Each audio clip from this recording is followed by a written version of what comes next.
Você já imaginou que a inteligência artificial pode ser usada para transformar dados em decisões estratégicas de negócio? Pois é exatamente isso que a Neo Space faz. Uma startup brasileira fundada em 2023, que tem como cliente e investidor o Banco Itaú e que vem chamando a atenção até mesmo da Nvidia. Para falar sobre isso, eu recebo aqui o Felipe Almeida, cofundador da Neo Space. Olá, Felipe, tudo bem? Oi, Luana, que prazer estar aqui com vocês na Forbes, falando um pouco de negócio e tecnologia, né, que a gente gosta tanto. Imagina, prazer é o nosso, seja bem-vindo. Para começar aqui nosso papo, eu queria entender um pouquinho sobre a sua trajetória profissional. Eu sei que essa não é a sua primeira empresa de tecnologia, a gente sabe que teve a Zup, adquirida pelo Itaú, mas antes da gente entrar nessas questões de negócio, eu queria entender a sua trajetória. Eu sei que você era publicitário e como é que foi essa virada de chave para o ramo de tecnologia, um empresário desse setor? Realmente eu comecei lá atrás em marketing, né, primeiro trabalhei depois que eu me formei nos Estados Unidos, eu vim para o Brasil, trabalhei na revista Caras, que era até pertinho aqui do escritório onde fica a Forbes. Foi uma experiência super legal e rapidamente eu quis empreender muito cedo, com 23 para 24 anos, e aí eu criei meu primeiro negócio, na verdade eu entrei de sócio numa agência de comunicação, que existe até hoje, na época era Mix Brand Experience, a gente fez uma fusão no meio do caminho com uma outra agência que chamava Actuel, e hoje se chama AKM, que recentemente a gente completou 30 anos de existência e meus sócios fazem um trabalho espetacular. E é engraçado, todo mundo pergunta isso, porque quando você está numa indústria que nem a de publicidade, você normalmente tem o relacionamento com as pessoas daquela área, né? Então, no caso, com diretores de marketing, né? CMOs, e aí no comecinho ali dos anos 2011, 2012, foi quando a gente criou a Zup, e aí eu tive que fazer uma pivotada completa na minha carreira. Eu estava acostumado a ter um interlocutor, né, no meu dia a dia, que era o diretor de marketing, agora eu precisava encontrar o diretor de tecnologia das companhias, eu não sabia nem onde esse cara sentava dentro dos meus clientes. Mas eu acho que, dada a relação que a gente tinha sempre construído de confiança com o C-level de maneira geral, eles foram abrindo as portas e pouco a pouco nasceu a história da Zup, que foi uma história realmente super bacana.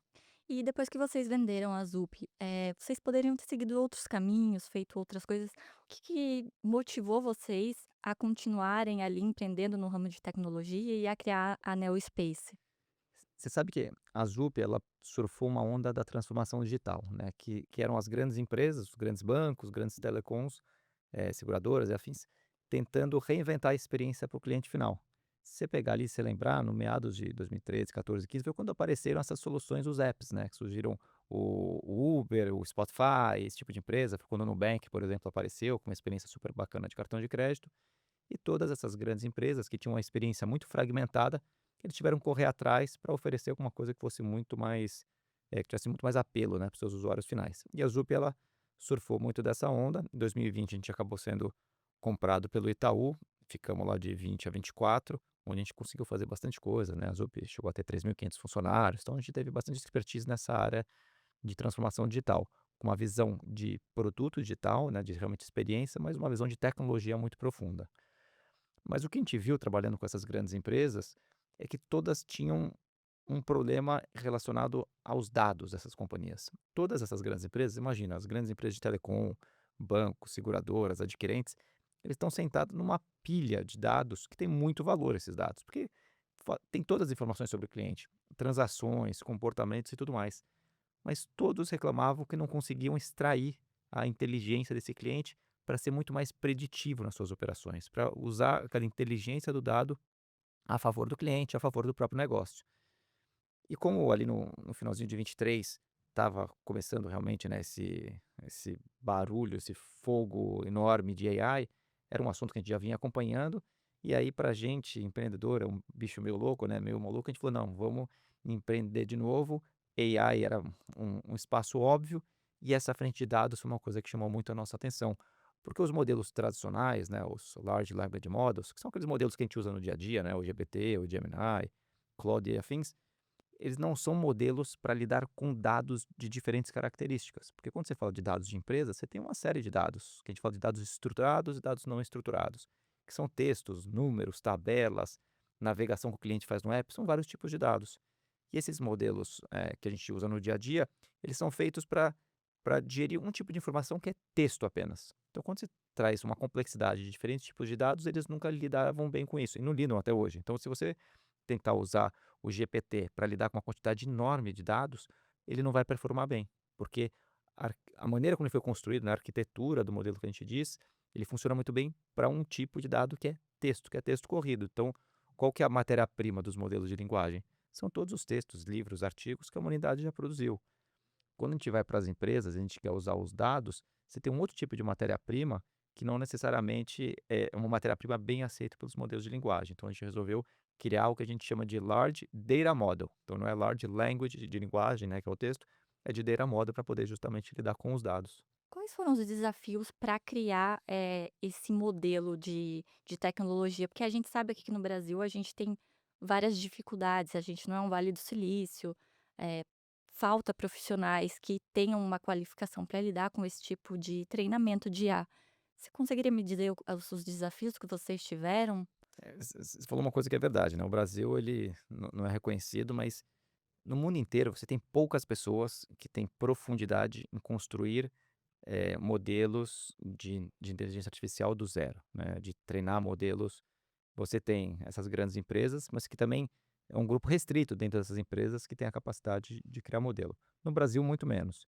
Então, a gente teve meio que uma janela ali entre 2023 e 2024, porque a gente ainda estava na ZUP, trabalhando no nosso dia a dia, mas a gente contratou uma série de cientistas, algumas pessoas super inteligentes, e quase o primeiro ano da companhia, foi quase um laboratório que não tinha cliente, não tinha dia a dia, tinham pessoas apaixonadas pelo tema, estudando AI, vendo todos os modelos que existiam, tentando tudo que podiam tentar fazer com os dados dessas empresas para ver o que que performava, o que que não performava.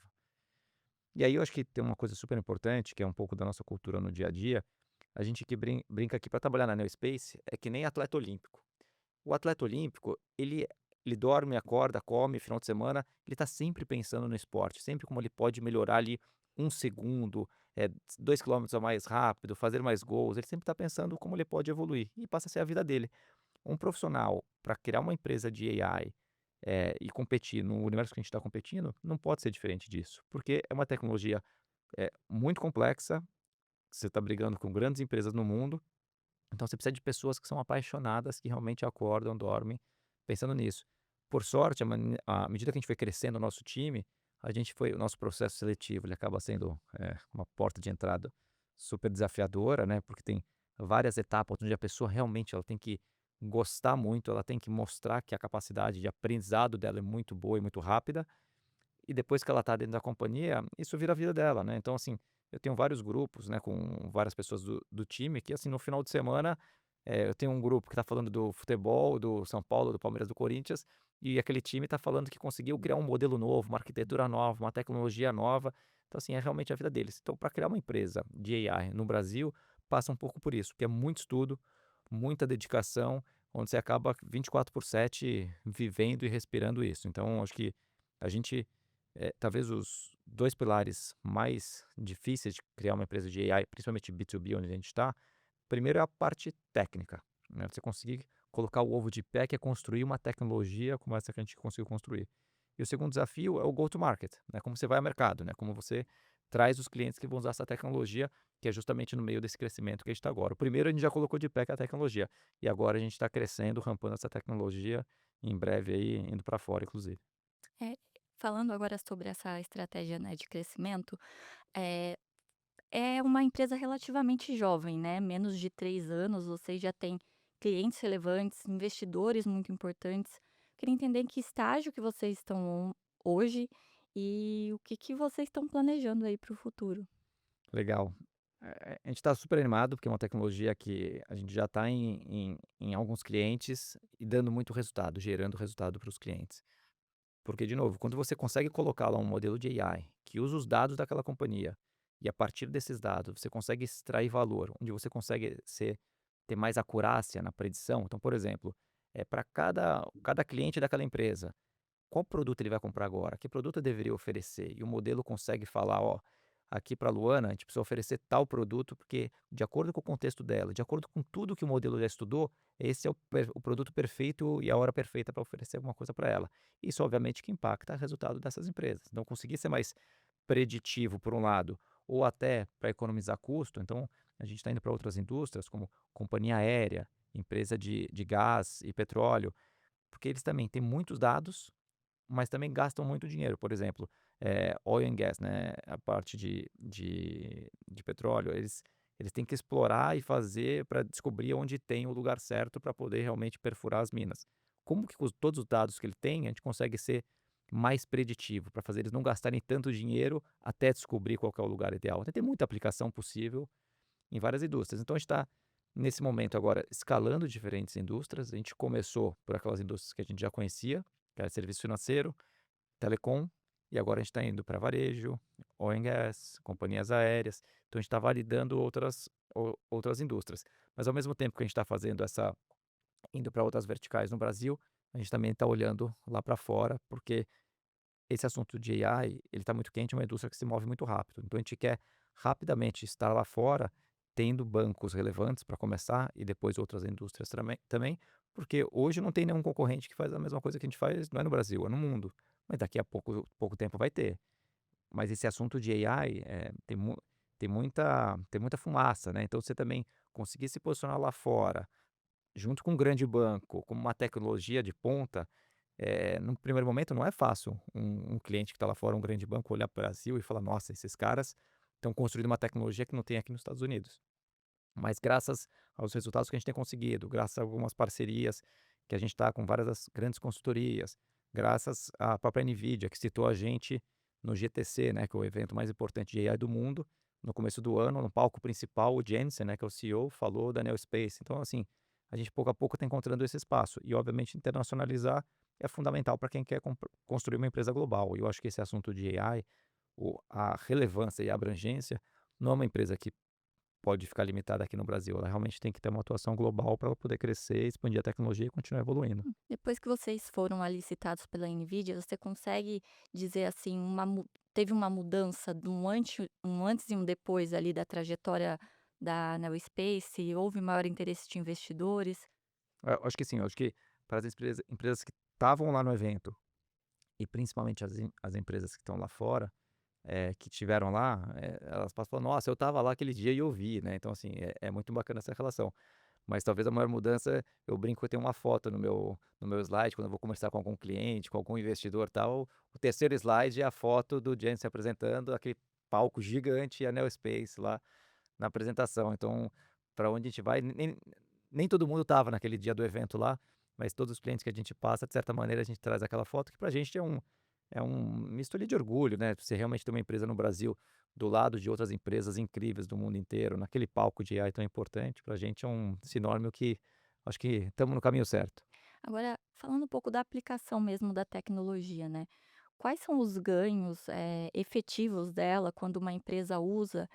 O que que ela traz de mudanças ali para o negócio? Não sei se você consegue me trazer algum número, algum dado. Legal. A quantidade de dados que as empresas têm é gigante. E até pouco tempo, a gente não tinha a tecnologia certa para extrair, para jogar todos esses dados dentro de um lugar e aprender com todos esses comportamentos que esses dados, nos trazem. Eh, Quando começou a chegar a questão das GPUs, né, que são essas máquinas que a NVIDIA produz, que tem uma capacidade computacional gigante, você começou a viabilizar processar numa quantidade muito mais rápida, uma quantidade muito maior de dados. Então, o que que a gente tem feito? Quando a gente chega num banco, numa empresa de telefonia, numa empresa de varejo, você tem lá o histórico de todos os clientes. Todas as transações que foram feitas, todos os usos, navegação de app, tudo que o cliente fez. A vida financeira num banco, a vida dele dentro de uma operadora de telefonia, que produtos que ele tem, o que ele usa, o que ele não usa, quando ele usa e tudo mais. Então, a partir de todos esses dados, quando você pega empresas que têm dezenas de milhões de clientes, você está falando de um volume super importante de dados ali. Então, você pega uma empresa que tem 20, 30, 50, 100 milhões de clientes, e você pega o histórico de uso de clientes de 1, 2 anos, você está falando de muitos dados. Hoje, quando você joga tudo isso no modelo, né, que a gente chama o Large Data Model, é como se fosse um cérebro principal da companhia, que ele é capaz de cruzar todos esses dados em alta resolução. O que a gente quer dizer com alta resolução? Você imagina o seguinte, quando você usa o teu cartão de crédito. O teu cartão de crédito, uma transação, você foi lá e comprou alguma coisa numa cafeteria aqui embaixo, R$ 30. Só aquela transação de cartão de crédito tem muitas informações ali. Tem uma data, tem um horário, tem um valor, tem um estabelecimento, tem uma quantidade de parcelas, tem uma bandeira, tem uma série de coisas. Quando você consegue pegar todas essas transações com esses detalhes, joga no modelo desse, ele começa a analisar, por exemplo, mudança de perfil. que eventualmente ele consegue captar uma pequena mudança de comportamento de estabelecimento que você comprava e passou a comprar em outro lugar. Antes comprava tudo à vista, agora começou a parcelar. Opa, tem alguma coisa aqui mudando no comportamento desse cliente. E o modelo de inteligência artificial, ele começa a cruzar todos esses dados, que não é só uma transação de cartão de crédito, são todas que você fez nos últimos 2 anos, são todos os Pix que você fez nos últimos 2 anos, são as navegações que você fez no app, produtos que você simulou. Então você começa a ter uma riqueza de informações sobre o cliente, que você consegue depois ser muito mais preditivo, que produto recomendar, ou se, por exemplo, se aquele cliente ele vai sair da companhia, ele vai fazer um churn, por exemplo, em telecom, você tem a questão de churn, o cliente quando ele faz a portabilidade de uma operadora para outra. Agora, como que eu sei de uma maneira antecipada que tem uma grande chance desse cara sair e eu consigo pegar esse cara antes de fato dele mudar e ir para outra operadora? Então a gente usa todos esses dados para que de uma maneira mais preditiva a gente consiga melhorar o que vai oferecer para o cliente, como a gente consegue evitar que um cliente vá embora, ou em outras indústrias, por exemplo, companhia aérea, ajudar na eficiência de combustível, que é uma linha super importante. Então a gente pega todos esses dados para tentar melhorar. E aí o que que a gente faz? Quando a gente chega nas companhias, a gente tenta comparar todas essas empresas já fazem isso de alguma maneira hoje, mas fazem com uma tecnologia anterior, que é o famoso machine learning, que é o que todo mundo usava, que é uma tecnologia boa para algumas coisas, mas tem muitas limitações. Porque é uma tecnologia que não te permite pegar todos esses dados que eu te falei, esse mundo de dados, e jogar dentro do modelo. Até porque ela nem usava GPU, que são essas máquinas super modernas, super potentes. Ela usava CPU, que é o computador normal. Então, à medida que a gente processa todos esses dados desses clientes e a partir desses dados a gente começa a fazer predições, a gente melhora a acurácia e a performance que uma empresa vai recomendar um produto para o seu cliente final, ou ela vai evitar uma fraude, ou ela vai evitar que perder um cliente. Então a gente está falando de performance. Em algumas empresas esse ganho é 8%, 10%, tem empresas que chegam a 25%, 30%. Empresas desse tamanho, quando você fala nessa magnitude de crescimento, você está falando provavelmente de centenas, de milhões de reais por ano. Então, normalmente os projetos que a gente está envolvido são projetos que a gente conseguindo performar, e hoje em 100% dos lugares que a gente está, a gente consegue mostrar, né, esse ganho, são realmente projetos que mexem o ponteiro da companhia, que você realmente consegue trazer um incremento de receita, ou de custo, ou de otimização daquele processo, que antigamente era inviável, porque de fato não existia tecnologia possível. Então, hoje, todos os nossos clientes, quando a gente entra, a gente fala assim: "Cara, vamos começar focando numa dor importante, onde que se eu conseguir melhorar a performance aqui, como você analisa, a parte de, produtos, propensão, fraude, crédito ou produtividade e tal, isso representa muitos milhões de reais no final do ano para a companhia". E aí quando a gente entra lá, a gente mostra esse ganho, o cliente passa a entender, é uma tecnologia diferente, muda muito como ele está organizado, e aí ele começa a usar novos use cases dentro do próprio cliente para trazer também outros tipos de ganho. Então, é um pouco por aí que a gente Hum. caminha. Em relação à jornada de conscientização dessas empresas, né, porque você mesmo falou que muitas ainda usam sistemas antigos, porque relativamente é algo novo a inteligência artificial do jeito que a gente usa hoje. Como que é essa jornada? Vocês têm conseguido convencer sobre como essa solução pode ser vantajosa? Legal, eu acho que eu costumo falar, tem um paralelo muito grande como foi a jornada da transformação digital na época da ZUP. Porque lá atrás, a gente, de certa maneira, a gente ajudava as empresas mais tradicionais, né, a operarem iguais às startups digitais, né. Então, como eu trazia essa metodologia, essa maneira de trabalhar, essa maneira de construir produto, de operar produto, e também teve uma onda, assim, uma curva de aprendizado que precisou ser feito lá atrás. Agora não é diferente, porque AI, hoje está na boca de todo mundo, mas tem uma diferença muito grande entre você estar numa camada de ser um usuário, onde você está lá digitando e conversando com o GPT, e você ir pra uma camada onde você está realmente construindo coisas fundacionais do zero, estruturantes dentro da companhia. E o que a gente tem feito muito junto com os clientes, no primeiro momento todo mundo tem um pouco de dúvida, a sensação é sempre que: "Não, mas eu tenho alguma coisa parecido aqui dentro". Mas a partir do momento que a gente vai chegando mais perto, os clientes vão entendendo que realmente são coisas muito diferentes, uma tecnologia muito superior, e tem uma curva também ali de educação. Então a gente, disponibiliza para todos os nossos clientes sessões para a gente ir a fundo, para as pessoas entenderem como a AI é construída do zero. Porque hoje todo mundo está acostumado a usar, mas a gente não quer que todo mundo esteja no banco do passageiro. Vem cá para o banco do piloto, do motorista, para você entender realmente como coloca esse negócio aqui de pé, como faz ele funcionar. Então, esse período passado, normalmente ele vai junto quando a gente começa a implementar o primeiro projeto dentro do cliente. E aí, quanto mais ele se acultura, mais ele usa a tecnologia, mais ele vê o potencial e mais ele vê o que pode extrair. Se pegar um paralelo, até a gente com o GPT quando apareceu. No começo era legal, a gente falava ali, enfim, ficava trocando algumas ideias. Mas hoje, cada vez mais, a gente começa dentro da nossa cabeça, fala, não, peraí, mas eu também consigo pedir ajuda para isso, para aquilo. Então a gente vai aumentando o número de use cases. Cara, é muito difícil hoje alguém que trabalha no computador não passar um dia sem interagir ali com qualquer uma dessas LLMs. No nosso caso é parecido, a gente quer que cada vez mais a LDM vire o cérebro das companhias, onde os dados transacionais todos vão passar por lá e as decisões inteligentes da companhia vão sair a partir desse grande cérebro que é a LDM. Mas como você falou, tem uma fase aí de aculturamento com a tecnologia, como que funciona, porque é alguma coisa que realmente é super novo para todo mundo. Uhum.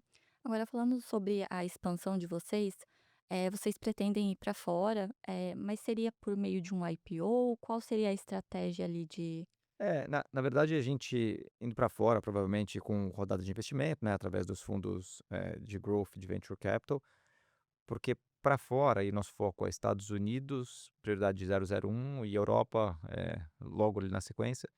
Você precisa contratar pessoas locais, né. Quando você pega no Brasil, a gente já está aqui bastante tempo, a gente consegue navegar com mais facilidade, chegar nas companhias, falar com o C-level e apresentar o que a gente tem. Obviamente fora do Brasil é um outro desafio, né, não é a mesma coisa, a gente não consegue em 2 ligações chegar no CEO de um grande banco, numa grande empresa de telefonia ou varejo. Então montar esses times localmente, que tem essa capacidade de flutuar entre esses clientes e ter a confiança que o que ele está levando é um negócio que o cliente precisa parar para escutar, é desafiador e exige também um custo grande que é montar esses times. Além disso, tem a questão das GPUs, né, então a gente tem que fazer um investimento grande em GPU para poder ter as GPUs disponível para alocar nos clientes que a gente for fechando.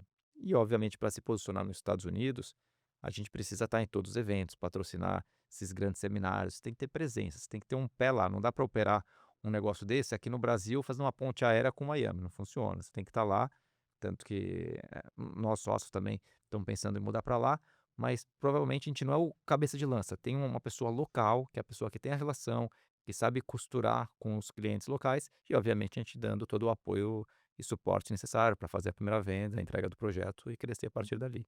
Então esse é o foco aí dos próximos meses até o final do ano, a gente espera já ter os primeiros clientes internacionais. Alguns a gente já está conversando, a gente já tem bastante coisa em andamento, mas o time a gente está no meio agora de montar esse time para começar realmente a acelerar a estratégia internacional. e por ser uma empresa brasileira, vocês sentem, assim, alguma barreira de entrada nesses mercados internacionais que estão ali muito acostumados com tecnologias vinda dos Estados Unidos, China, eh, vocês têm sentido um pouco disso? Eu acho que sim, de fato, né, você pensa, os Estados Unidos, quando ele olha para o Brasil, ele fala: "Não, não é possível que o Brasil é o lugar que vai me trazer um negócio que eu não tenho aqui nos Estados Unidos", né. Eu entendo que é normal, talvez, se o Brasil estivesse olhando para outros países menores, mais pobres, menos desenvolvidos, talvez a gente teria o mesmo preconceito, não sei se a palavra é essa, mas talvez por aí. Eu acho que a partir do momento que a gente está lá, a gente tem que se posicionar como uma empresa global, né, uma empresa que não tem um CEP definido. Que a gente vai ter time lá, vai ter time aqui, vai ter time na Europa, então assim, ela é uma empresa global, que ela não você não precisa ter uma bandeira atrelada a ela, você é uma empresa que está pronta para atender qualquer empresa no mundo, que é uma estratégia muito parecida com as empresas, por exemplo, de Israel, né, que são empresas de tecnologia de ponta, e quando elas nascem, essas companhias em Israel, o mercado local em Israel é muito pequeno, então rapidamente ele tem que internacionalizar, porque ele não vai conseguir crescer ficando só dentro de Israel, porque o tamanho é restrito. E essas empresas muitas vezes vão para os Estados Unidos, várias delas estão lá vendendo para grandes empresas e ninguém nem sabe de onde que ela vem, mas com uma presença global, ela acaba tendo mais uma chancela de empresa global do que uma empresa brasileira. É óbvio que a gente nunca vai abandonar o ser brasileiro, porque primeiro a gente ama o Brasil, a gente é super orgulhoso e a gente quer que o Brasil, se desenvolva como uma potência de tecnologia. Mas de fato, quando você está lá do ponto de vista de posicionamento, talvez não seja a estratégia que brilha o olho e fala assim: "Não, eu sou brasileiro". Não, sou uma empresa de tecnologia global que estou aqui para resolver o teu problema. Aí, da onde que vem, depois se ele quiser descobrir, problema dele, mas primeiro eu preciso mostrar que a tecnologia tem capacidade de entregar o que ele espera. Uhum. E quantos clientes hoje a solução atende e também quais são os setores que mais demandam? Eu acho que todas as empresas que têm uma quantidade gigantesca de dados, que são normalmente as grandes empresas, sejam dados de usuários, então onde empresas trabalham no B2C, então bancos, seguradoras, empresas de telefonia e assim, varejo, né, tem essa característica, ou outras empresas que têm muitos dados, mas outros tipos de dados, que são dados parte de indústria, ou de fábrica, de produção, como a gente está falando de oil and gas, companhias aéreas, são outros tipos de dados. Todas as empresas que têm muito dado e que, a partir desses dados, elas querem trazer previsões melhores que impactam diretamente o seu negócio, são clientes em potencial. Empresas muito pequenas ou você pega às vezes tem fintechs, né, que são empresas menores, que têm poucos usuários ainda ou poucos produtos, o modelo ele não consegue aprender com poucos dados. Então fazendo uma analogia com os modelos de linguagem, né, o modelo de linguagem, pra ele que a gente usa no dia a dia para ter aquela acurácia, né, aquela fluidez na conversa, ele teve que ver zilhões de textos, dados, mesmas frases repetidas, palavras repetidas, para ele ter aquele nível de conhecimento. Não é simplesmente você pegar 5 livros e falar: "Ó, estuda aqui o texto que tem nesses 5 livros aqui e sai falando fluente comigo". Uhum. O modelo nunca vai ser capaz de fazer isso, porque ele precisa de muitos dados, muito texto, muita informação. Do outro lado aqui, eu também preciso de muitos dados para que o modelo possa aprender, porque o que a gente constrói é uma arquitetura que, na verdade, é um cérebro super poderoso, mas eu preciso de muita informação para ele aprender. E o modelo ele é tão inteligente, quanto todas as informações que ele já viu no passado. Então, se ele não viu uma quantidade enorme de clientes, por exemplo, que, fizeram uma fraude, ou que tiveram inadimplência, ou que compraram tal produto, ele não consegue aprender sobre o comportamento que levou aquilo a acontecer. Então, o modelo ele precisa realmente, ter o modelo precisa olhar para os dados do passado para ele poder aprender. E quem tem isso são as grandes empresas. Então, empresas menores hoje ainda tem um pouco de restrição quanto que eles conseguem usar esse tipo de modelo, porque ela não tem dado suficiente para pegar. Então, você pega várias empresas médias que adorariam extrair a inteligência dos dados, mas não tem milhões de transações, tem milhares, que é bastante, mas não é bastante o suficiente para um modelo desse aprender. Então, hoje o foco realmente são grandes empresas, grandes indústrias, porque ali tem uma riqueza grande e é uma tecnologia que ela é cara, né? O uso de GPU é uma tecnologia cara. Não é à toa que a NVIDIA vale o que vale, né? Sim. Então, para poder realmente usar essa tecnologia, são grandes empresas que consigam ter acesso e pagar por essa conta também. Só para entender como é que foi esse treinamento de dados, né, da tecnologia. Você falou que ela aprende com volume de dados, então quanto mais empresas ou quanto mais informações essa empresa tem, ela mesma vai se autoaprendendo? Ótima pergunta. E essa é uma dúvida normal dos clientes, tá? Fazer um paralelo. Se você vou fazer de novo aqui a comparação com as LLMs. Quando você pega a LLM, a OpenAI, né, que é Sim. dona lá do ChatGPT, que ela tem do lado dela, lá da estrutura? Ela tem as GPUs, que ela precisa para treinar, ela tem uma plataforma de treinamento, que é toda a parte de software, ferramenta que ela precisa para treinar os modelos, e ela tem esse cérebro que eu comentei, que é esse cérebro que vai estar pronto para digerir todos os textos que existem na humanidade. Aí esse modelo ele é treinado e depois ele chega na fase final, que é o que a gente usa no dia a dia. De maneira bem simples, é assim que as LLMs funcionam. O que que a gente fez? A gente construiu algo semelhante, mas aqui toda a plataforma de treinamento que a gente fez e esse cérebro, a gente disponibiliza essas tecnologias para o cliente utilizar. Então, quando o modelo chega para o cliente, dentro desse modelo, eu não tenho dados de outros clientes. Ele vai aprender com os dados unicamente daquele cliente. Agora, se aquele cliente quer trazer dados de fora, quer trazer dados, por exemplo, falando de bancos, né, Banco Central, birô de crédito, quer trazer dados que ele achar relevante, ele pode trazer, mas tudo aquilo ali é propriedade única do cliente. Aquela inteligência que foi desenvolvida para aquele cliente, ela fica lá. Um novo cliente que vai subir nossa tecnologia, ele vai subir a plataforma, vai subir nosso cérebro, mas não tem dados dentro desse ambiente, diferente dos modelos de linguagem, porque quando você começa a falar com o GPT, ele já treinou, né? Todos os dados estão lá dentro, todos os textos estão lá dentro. Aqui é diferente. Então a gente pega toda essa tecnologia embarcada e coloca na mão do cliente para que ele, com os dados dele, possa fazer as melhores predições a partir de todos os dados que o modelo já viu. Quando você olha que, por exemplo, daqui 10 anos, ou 5 até, porque a tecnologia está evoluindo muito rápido. Como você imagina que essa tecnologia será usada dentro das empresas? Se acredita que vai ter uma transformação aí, dentro das empresas, que elas vão entender melhor essa. Não, a transformação ela vai ser brutal, porque, de fato, com esses cérebros que a gente está falando, os large data models, esses modelos de dados dentro da companhia, o modelo, ele vai ser capaz, muito brevemente, de substituir a decisão que hoje passa por uma série de configurações em vários sistemas dessa companhia. Essas grandes empresas, ela tem uma complexidade de sistemas legados, CRMs, sistemas de oferta, de preço, políticas, um monte de coisa, que as pessoas precisam ficar parametrizando para poder fazer a oferta, para poder trazer a dinâmica para o cliente final. Futuramente, esse grande cérebro, ele vai ser capaz de gerar diretamente uma oferta personalizada para cada cliente, sem precisar passar por todos esses sistemas. Que é muito que tem se falado que muitas empresas SaaS vão sumir, e vão sumir mesmo. E confesso que a criação da nossa tecnologia dentro dessas empresas, de certa maneira, a gente já começa a substituir vários sistemas que vão virar obsoletos, que não vai ter mais necessidade de fazer. Porque o próprio modelo, você vai ser capaz de dar a tarefa que ele tem que fazer. Então, por exemplo, você vai falar para o modelo: "Ó, a tarefa é, eu quero maximizar a receita do meu cliente, mas ao mesmo tempo manter o NPS alto, quero manter ele satisfeito". E o modelo vai entrar, vai pensar dentro de todas as possibilidades, que são possíveis ali de oferecer para o cliente, qual que é essa melhor equação que vai maximizar a receita e que vai segurar o NPS. E aí ele vai fazer isso como? Com tudo que ele já viu, com toda a inteligência que o modelo tem. Ele não vai depender necessariamente de um monte de gente parametrizando um monte de sistema para fazer uma oferta final. Então, isso é uma mudança gigantesca na dinâmica como as empresas operam. De fato, você vai ter uma tecnologia que ela vai ajudar, vai ser esse cérebro de tomador de decisão do dia a dia, seja decisões para cliente final ou decisões de quando uma máquina vai quebrar, como aumenta a produtividade, porque todas as informações estão ali e o modelo vai fazer. Você sabe que teve há muitos anos atrás, o DeepMind, que começou, né, muito forte com esse assunto de AI generativa, o primeiro experimento dele era num jogo do Atari, que é o jogo Pong, que é uma espécie de ping-pong, que você tem, como se fosse 2 goleirinhos dos 2 lados, e tem uma bolinha que vai para um lado e vai para o outro, você faz o gol de um lado e de outro. E o que que eles queriam? Eles estavam treinando uma AI para aprender a jogar esse jogo contra a máquina do Atari, que é normalmente jogar contra a máquina é o cara mais difícil, né.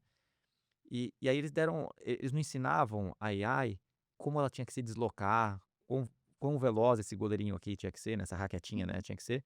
Eles ensinavam o seguinte: ganha o jogo quem fizer mais gol. Então ele dá a tarefa final. Esse é o objetivo, fazer mais gol do que o outro. E a IA no começo, nossa, apanhava, tomava vários gols do Atari, e aí de repente ele fez um gol, de repente defendeu melhor uma bola que veio. E aí depois de jogar aquele jogo milhares, milhões de vezes, a IA vai aprendendo todas as possibilidades até que ela fica muito melhor do que o próprio Atari e passa a ganhar todos os jogos de goleada. Então a IA é isso, ela pega os dados, ela vivencia aquelas situações várias vezes e ela entende que ainda ela está longe de ser boa, longe de ser boa. Ela vai diminuindo esse gap, vai diminuindo esse gap até ficar assim no estado da arte, como é hoje a comunicação. Quando você escreve lá, sim, é difícil. Você é jornalista, é difícil escrever um texto tão bem quanto a IA, porque ela realmente traz um texto do ponto de vista de redação muito bom em qualquer idioma. Mas por quê? Porque ela já viu aquilo lá milhões de vezes. Então, assim, ela já viu os melhores, ela já viu os piores, e ela foi treinada para ser performada daquela maneira. Então, a gente acredita que futuramente, de fato, as empresas vão ter essa IA de dados como o coração principal, o cérebro principal que vai ajudar a tomar as decisões no dia a dia e maximizar o resultado e a operação das empresas. Agora, muito se fala, né, sobre o impacto da IA, se existe mesmo uma bolha e os impactos dela ali. Vai aumentar a produtividade, isso é fato, mas também ali na questão do mercado de trabalho. Como é que você vê essa questão? Eu acho que o impacto vai ter sem dúvida nenhuma, e já está aí, né, o impacto já está acontecendo e obviamente à medida que novas tecnologias saem, ele tende a aumentar. Mas sem dúvida nenhuma vão abrir outras frentes de coisas que eram impossíveis sem a IA, que agora são a IA. Eu acho que comparado com todas as outras transformações e revoluções que aconteceram no passado, talvez seja mais impactante, porque assim, você consegue replicar e escalar numa velocidade muito grande, como você não conseguia talvez nas revoluções anteriores. Mas ao mesmo tempo acho que vai abrir muitas possibilidades para, eu acho que talvez agora a criatividade do ser humano vai ser super importante, porque vamos pegar de novo ali um ChatGPT da vida, você está lá conversando com ele, quanto mais criativo, quanto melhor você formula uma pergunta, quando você formula o que você quer resolver, melhor essa resposta. Então essa questão de a criatividade, acho que cada vez mais vai ser uma coisa super importante, talvez um skill Que antigamente, assim, aquela pessoa é criativa, aquela não é. Mas talvez agora todo mundo também vai ter que se desenvolver um pouco mais nessa skill. Mas eu sou otimista, assim, em relação ao futuro. Eu acho que, de fato, muitas profissões vão sofrer muito, mas as pessoas que realmente quiserem e não lutarem contra, embarcarem e se dedicarem para entender como que elas conseguem tirar o máximo dessa tecnologia, sem dúvida essas pessoas vão ser recompensadas no futuro. Agora, voltando para uma questão mais estrutural, eu queria entender com você que já está no ramo da tecnologia há algum tempo, quais são as dificuldades, né, ou os principais problemas que a gente tem aqui no Brasil, que dificulta que seja aí um celeiro mesmo de tecnologia, que essas tecnologias se desenvolvam? É, eu acho que a gente tem algumas limitações. Eu acho que pessoas, universidades, acho que a gente tem ótimas pessoas, pessoas super capazes, mas a gente precisa ter lugares onde essas pessoas possam se desenvolver, possam florescer, né. Hoje, como a gente falou, muitas das principais empresas de tecnologia estão fora do Brasil. Então, às vezes, essas pessoas que são craques nascem no Brasil, mas se eles não tiverem espaço para jogar, ou ele vai ter que ir para fora, ou ele vai ficar limitado pelo próprio ambiente. Então, por isso que a gente gosta muito de estar no meio desse ecossistema de empreendedores, tentando muito ajudar o ecossistema de tecnologia a se desenvolver para que essas pessoas possam florescer. Então, a gente precisa ter no Brasil mais empresas criando tecnologia de ponta para que consiga ter mais espaço, porque vai ser um ciclo que ele vai, ano após ano, ele vai crescendo realmente exponencialmente, porque você vai tendo pessoas que estão em ambientes super férteis, super ricos, que amanhã vão criar outras empresas, que vão para outros lugares, e isso vai crescendo. Agora, você tem um desafio, que é a questão, falando de AI especificamente, que é a importação das GPUs, que é uma máquina super cara, e hoje a gente não tem uma política no Brasil que a gente consiga importar GPU a uma taxa zero de importação, que você consiga viabilizar. Então, você trazer uma GPU para o Brasil, você inviabiliza o negócio. Economicamente é muito difícil você conseguir parar de pé. Hoje você tem alguma outra coisa, mas máquinas já mais obsoletas, máquinas anteriores. As de ponta que estão saindo, que a Nvidia lançou agora, recentemente, você praticamente não tem no Brasil porque é muito caro. Então, por exemplo, o nosso ambiente de treino, ele está em Sydney, na Austrália. Então, as nossas GPUs estão na Austrália. Porque lá, economicamente, 2 motivos, né? Econômico, mas sem dúvida nenhuma foi um dos primeiros lugares no mundo que a gente conseguiu ter acesso nessa GPU, foi lá. Então o Brasil, obviamente que ele precisa ter uma política econômica de importação de GPU para a gente poder desenvolver esses talentos aqui. Porque mesmo nas universidades, como que as universidades vão conseguir ter acesso a esse tipo de máquina para desenvolver os seus alunos, os seus pesquisadores, se a gente não tem essa máquina no Brasil? É difícil, né? Então eu acho que tem um misto de a gente ter lugares, empresas, universidades onde você tem espaço, terreno fértil para as pessoas se desenvolverem, mas você tem a questão financeira que é viabilizar, você tem a tecnologia, que nesse caso é o hardware, né, você tem a GPU aqui no Brasil para tornar isso possível. Hum. Agora, para finalizar nossa conversa, como você imagina que esteja esse cenário daqui uns próximos 5 anos, né? Tanto no Brasil, que haja uma evolução ou não sei qual que seria a sua visão, e também para vocês como Neospace, qual é a ambição de vocês aí? É, a nossa ambição é virar uma empresa global. Acho que a gente ter eu acho que na época da Zup a gente construiu uma empresa super bacana, uma história muito legal, mas foi uma empresa focada 100% no Brasil e, feliz ali com aquele ciclo. Mas agora a gente realmente gostaria de criar uma empresa global que vai servir de exemplo justamente para outros empreendedores, para falar: "Cara, existe esse caminho é possível", né. Então a gente quer desbravar um pouco essa mata para que vários outros empreendedores ou empresas também sigam esse mesmo caminho. E é óbvio que você colocar o Brasil, eh, dentro de um pódio mundial, né, onde você consegue ter um destaque, né, mundial, sempre é algo que mexe muito com o nosso orgulho e com o impacto que isso gera dentro do ecossistema no Brasil. Eu acho que você pegar nos últimos 10 anos, esse ecossistema de empreendedorismo se desenvolveu muito. E hoje você tem vários empreendedores, assim como a gente, que estão empreendendo pela segunda vez, pela terceira vez, e obviamente com mais experiência, né? Porque coisas que deram certo ou que deram errado, a gente de certa maneira já aprendeu e tenta não repetir as que deram errado e tenta repetir as que deram certo. Então acho que esse é um pouco da nossa visão. Espero que algum tempo a gente possa olhar para trás e falar assim, cara, como que em 5, 7, 8 anos a gente conseguiu gerar impacto desse tamanho, mas eu acho que é uma tecnologia que possibilita justamente isso, né, ter um crescimento alto, crescimento de escala, e tomara que a gente possa impactar empresas pelo mundo inteiro e ter orgulho de falar: "Cara, construímos uma IA de muita qualidade que conseguiu ajudar o mundo a operar de uma maneira melhor, de uma maneira mais eficiente, de uma maneira mais produtiva", e que isso seja muito bom, obviamente, para os nossos clientes, para as companhias, mas principalmente para os clientes finais delas. Felipe, obrigada pela entrevista, obrigada pela participação, de estar aqui com a gente. Luana, obrigado, um prazerzaço estar aqui, é muito legal falar, do que a gente gosta, do nosso dia a dia. Acho que realmente é um momento muito especial para você viver e empreender no meio dessa era de AI. Espero que seja uma história que a gente possa voltar aqui algumas vezes para contar ela e com alguns cases de sucesso, algumas histórias boas que possam inspirar outros empreendedores a ir num caminho parecido. Obrigada, Felipe. E obrigada a você também que nos acompanhou até aqui. E a gente se vê até o próximo Forbescast.